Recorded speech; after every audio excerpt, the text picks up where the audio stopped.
and welcome back to In My Hometown with Jamie Stein, where we get into the business of our neighbors. We are here today with Nicole Gordon. She is an artist extraordinaire, a painter, an installation artist, a mom of three, a wife, a friend, all sorts of things. Welcome. Thank you. To In My Hometown. Thank you. I mean, you are what I would say if I was going to draw up the perfect guest or the perfect sort of representation of what I wanted to do with this podcast, because you're someone I've known for years. Yeah. You happen to be a good friend of my sister's, and you're in my hometown. I've known you for years, but I really didn't know, what you do, Yeah. and on your, out in the wild, so to speak, and how accomplished and just impressive your resume and just your background is in terms of artistry. So to be able to shine a spotlight on you and to introduce you to and introduce you to people and tell your story, I'm so excited about this. Thank you. Well, of course, I'm happy to be here and to be able to talk to you about Good. my work, because we really haven't had that I conversation know, maybe you ever could before. say maybe Jamie doesn't get to know people, but I think it really is just more that we see people in our hometown and we don't really have that opportunity to. I think to have that. I think you're absolutely right, Yeah. and I would say most people that don't really know me have no idea Right. what I do. When I'm not dropping off kids at school and making lunches, Right. and it's usually very shocking to people when they see my work for the first time. And what I hear a lot is, I don't really understand how somebody that looks like you, because I'm casual, No. I can make work that looks like this. It's sort of mind-blowing to some people, which I take as a compliment. I think you should take that as a compliment. I would say that you put a lot into your work. I mean, you have, like I said, so it's very impressive as I dug in and prepared for this to look. You have done some solo and group exhibitions nationally. You have just this beautiful work, and you're known for very vivid imagery and I think thought-provoking painting. So talk a little bit about what you do, your work. I would say that my style could be described as sort of contemporary surrealism. Okay. I like to think of them as dreamscapes. So they're part reality and part fantasy, and the idea is to weave in really recognizable everyday imagery that's very displaced and out of time and out of place, to create these worlds that couldn't possibly exist, but that draw you into this alternate universe where you can really discover new emotions and new feelings. And I work very thematically, so it's very personal, and depending on my life, the work can be about my life as a mother, as a daughter,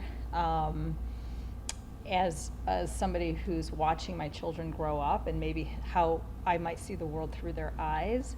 So as they grow and as I grow as a person, the work just is continually evolving. Right. It's so, like I said at the beginning, this thought-provoking sort of conversations and about that deeper meaning to everything. Yeah. And I want to get into all that. But what I first want to start is just how you got into art.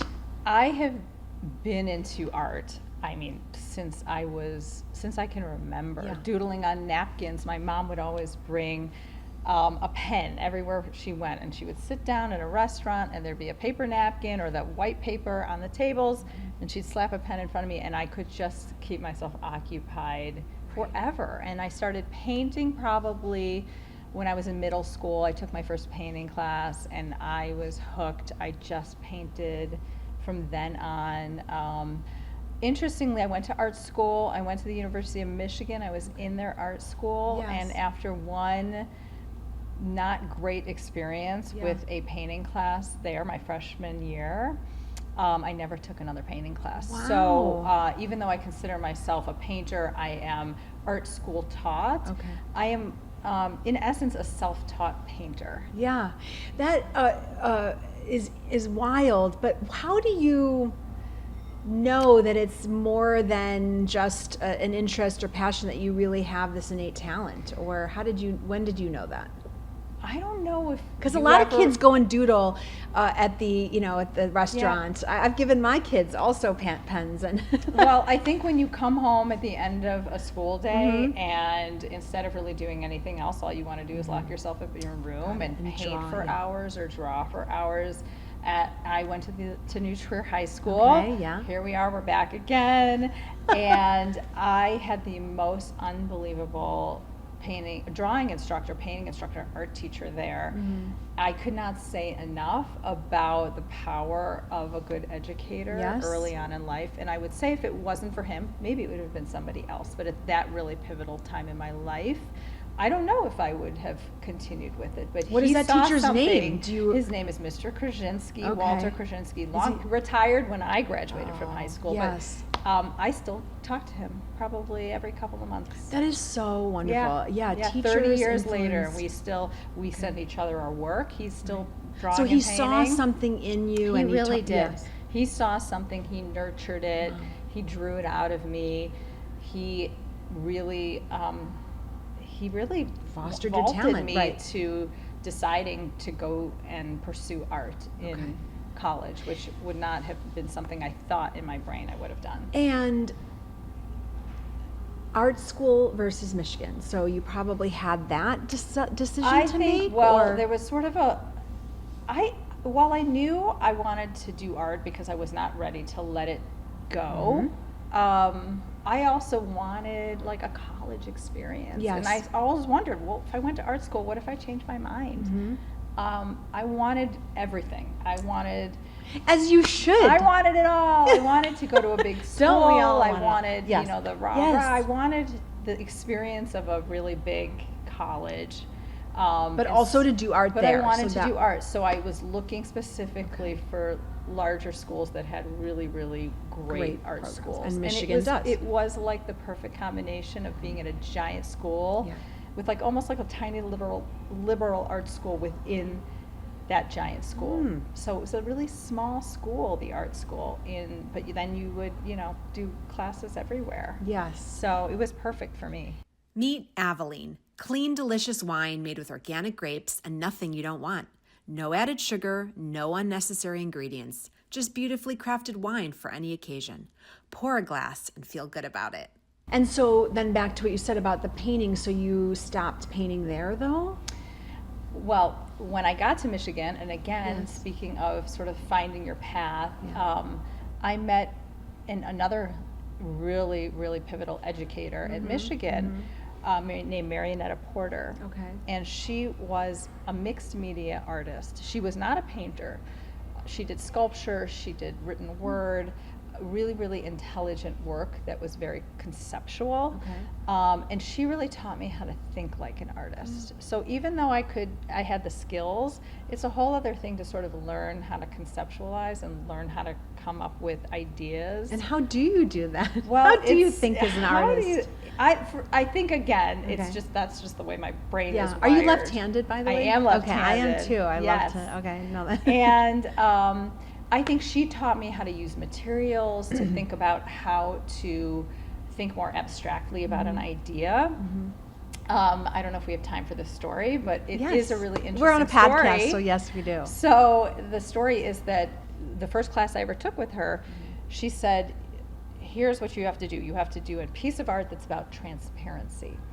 And it can use any material or idea that you want. And you came in with your project, you would describe it, and then the next project was taking something from that idea, from that project, and it could have been anything, a line, a material, and launch pad it to the next project. And the okay. entire semester went like that.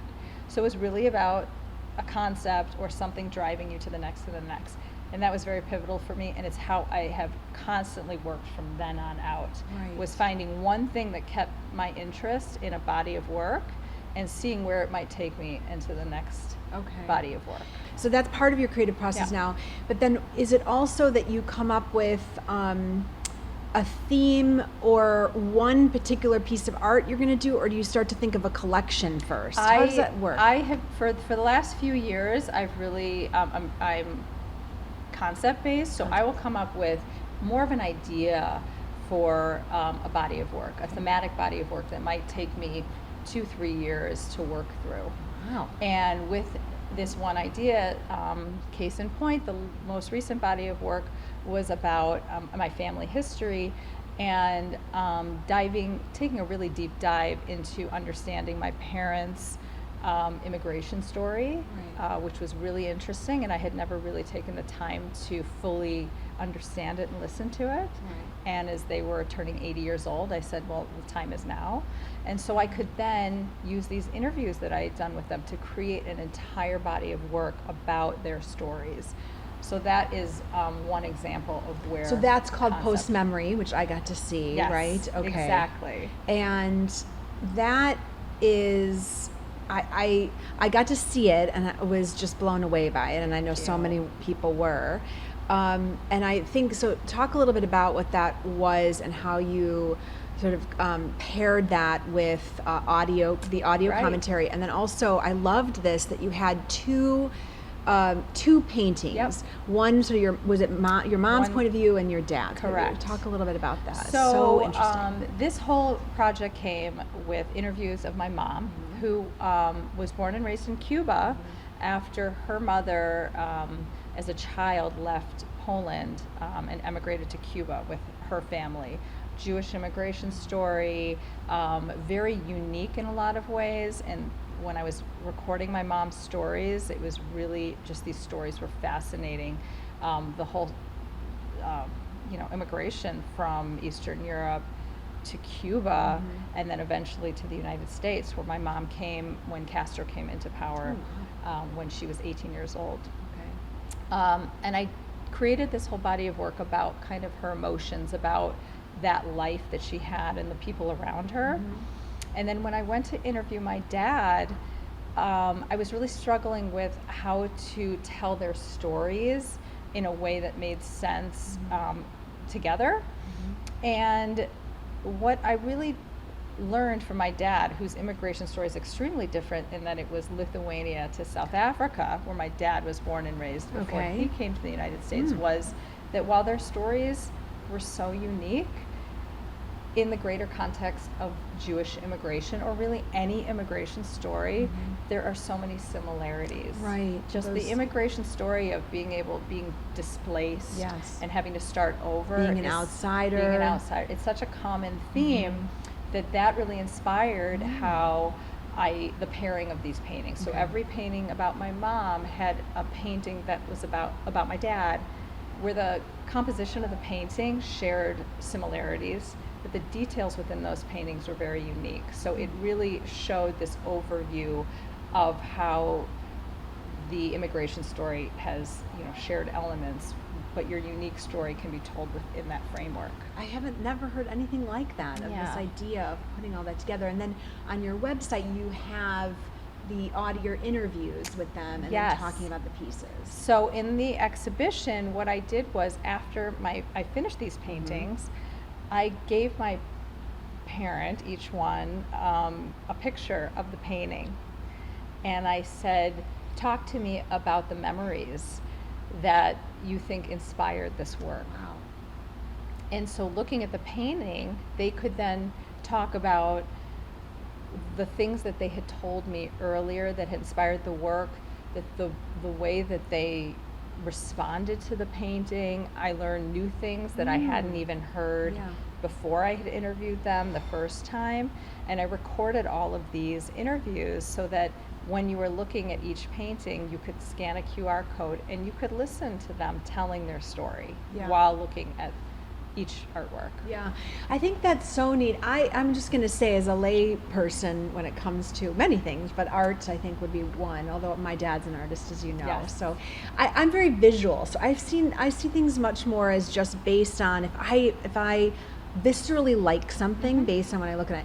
But the more I've talked to people, and I certainly know you a bit from outside, is to hear more about the stories behind it and sort of all of that, the layers to it, and just making those pieces and the art more meaningful. You're going to be Yeah. like, yeah, obviously. But for many people, would you say that isn't the case? I would say that, it's interesting because this is the first time I've ever done that. Okay, right. And I think that I think for this particular project, Yes. it was really powerful, and I think people connected to the paintings so genuinely because they were really genuine stories and Yes. they were emotional.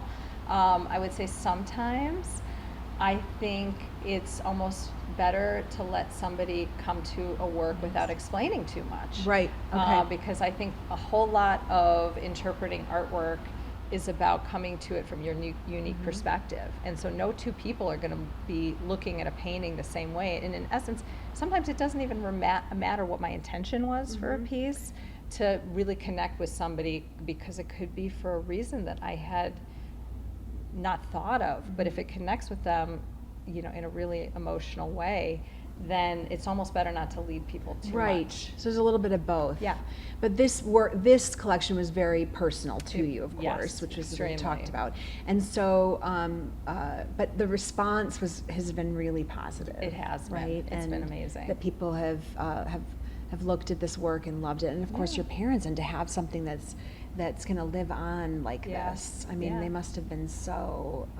I think, as moved. I've said before, it's like, I think as much as I considered this a gift to them, it was also a gift to me, because now I have their stories forever for my family and for my siblings and for my children, goodness. that will have these recorded histories, Right. which are so important. Right.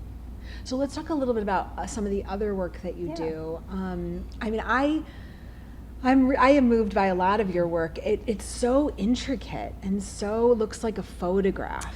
It's very intricate, Oh. lots of tiny brushes, a lot of Yes. detail. And I've seen on Instagram you've done some where you show some videos where Yes, you show some yeah. of the strokes, and it's Yeah. just so you were doing some balloon. And just the pieces of, or the I don't know what you would call it, but where the balloon Oh, the connects. or something. seams. Yes, the Yeah. seams. Thank you. I could not Yes. know that word. The seams. Yeah. Just so neat. So you hone this technique at, during school, and then over the years, are you? Oh, what I was doing mean- in school had nothing to do with Okay. what I'm Oh, doing now. okay, And yeah. of course, when I was in my 20s, I thought I had it all figured Yes, out. I of had nothing course. figured out, which Right. is also really, whenever I give talks to young people, Yes. that is absolutely something I tell people a lot. I Yes. said, you think you have it figured out, you don't have it figured out, Right. and you just need to continue evolving and, Right. and make mistakes. And, I'm still figuring it out. Yes. So, but this new way that I'm working has probably been maybe in the last 10, 15 years. Right. In My Hometown is brought to you by the place that brings us all together, Hometown Coffee and Juice. If you're jonesing for a delicious avocado toast, berry bowl, make your own salad, something sweet, Hometown has you covered. Hometown makes you feel welcome. Planning a milestone birthday, a corporate or fundraising event, or just celebrating something special? I know just the place. Uptown at Hometown Coffee and Juice. This cozy lounge-style private event space is the perfect spot for you. It's made for memorable moments. Book your next gathering today. And so in terms of the art landscape and sort of what's out there, do you have people come to you or friends and talk about what pieces they should put in their homes, and do you have a point of view on that? Oh, no. I have no point of view about what people should put in their homes. Okay. Well, everybody's got, a Yes. whole some people want work that tells a story and that every day it's bright and colorful and that they can engage with and have a conversation about. And some people want work that makes them feel peaceful and they don't want to have to think about it, but it looks beautiful and lovely. And I don't think that one's better or worse. I think it's just what makes you happy. So, I certainly know the work I do isn't for everybody. Right.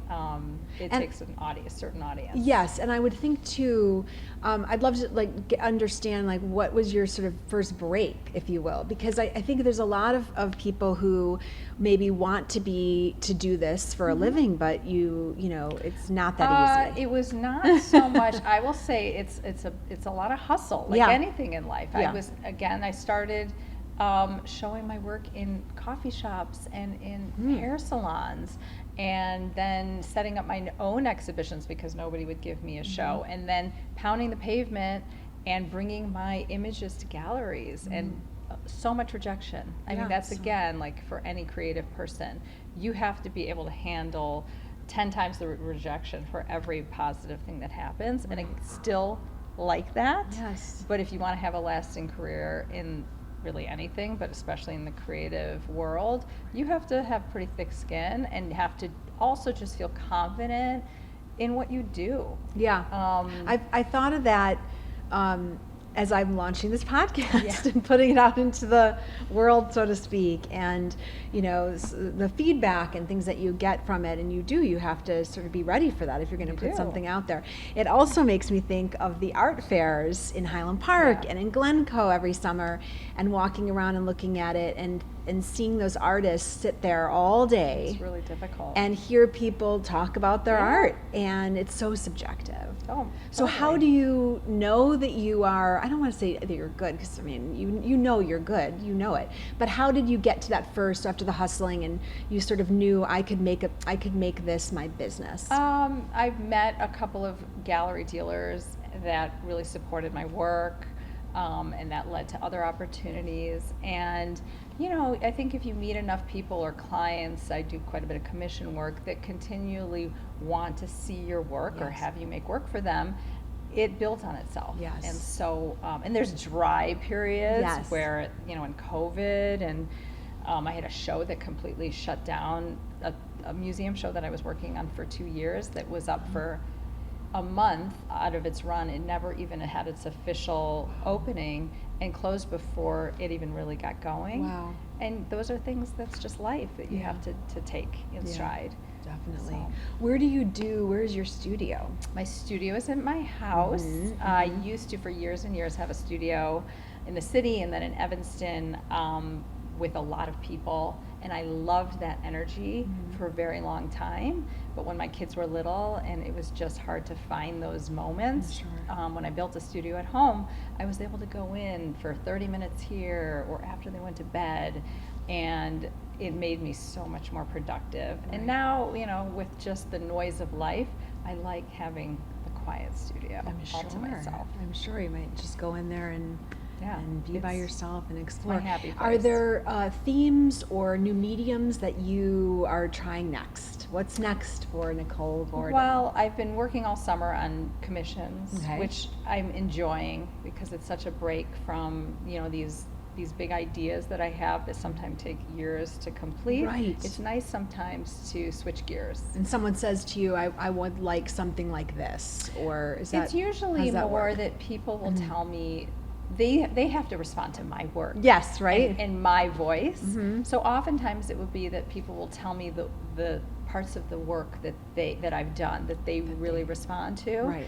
And in that, mix in personal imagery that has to do with the client's life and what's personal to them. So it's this really beautiful melding of my visual language with personal imagery from a client. Yeah. And I have so much fun doing it. It's such a different way of working.